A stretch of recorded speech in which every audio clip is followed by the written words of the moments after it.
आपल्या देशाचे लोकप्रिय प्रधानमंत्री आदरणीय मोदी साहेब, आजच्या कार्यक्रमाला उपस्थित असणारे राज्यपाल आदरणीय आचार्य देवव्रत साहेब, राज्याचे लोकप्रिय मुख्यमंत्री देवेंद्रजी फडणवीस, उपमुख्यमंत्री एकनाथरावजी शिंदे, केंद्रीय मंत्री नायडूजी, मोहोळजी, सर्व गौतमभाई अडाणी, सर्व खासदार, आमदार, सर्व केंद्रीय मंत्री, सर्व राज्यातले मंत्रिमंडळातील माझे सहकारी आणि या कार्यक्रमाच्या निमित्तानं या परिसरातील जमलेल्या सगळ्या माझ्या लाडक्या बहिणी, सगळे माझे बांधव, पत्रकार मित्र आणि बंधू भगिनींनो, मी सुरुवातीलाच या कार्यक्रमाच्या निमित्तानं मुंबईकरांच्या वतीनं राज्यातल्या 13 कोटी जनतेच्या वतीनं आदरणीय पंतप्रधान नरेंद्र मोदी साहेबांचं मनापासून स्वागत करतो आणि शिवशाहू फुले आंबेडकरांना विनम्र अशा प्रकारचं अभिवादन करत आज मोदी साहेबांच्या हस्ते महाराष्ट्राच्या विशेषतः मुंबईच्या विकासाला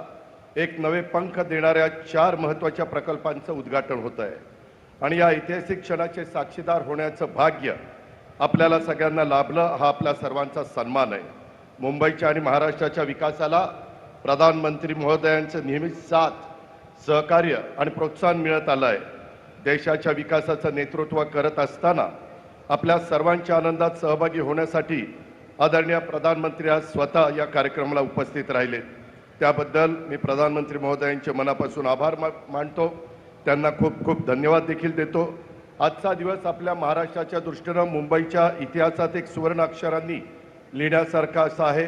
आज आपण आदरणीय मोदी साहेबांच्या हस्ते विविध विकास प्रकल्पाचं उद्घाटन केलं। या प्रकल्पातून विकास, सुविधा आणि रोजगाराच्या संधी या त्रिसूत्री प्रभावी संगम होतोय। नवी मुंबई आंतरराष्ट्रीय विमानतळामुळे केवळ मुंबईच नाही तर महाराष्ट्रासह संपूर्ण देशाच्या आर्थिक विकासाला एक नवी दिशा मिळणार आहे। विमानतळामुळे प्रवासाबरोबरच व्यापार, गुंतवणूक, पर्यटन आणि रोजगाराच्या नव्या संधी आपल्याला सगळ्यांना प्राप्त होणार आहेत।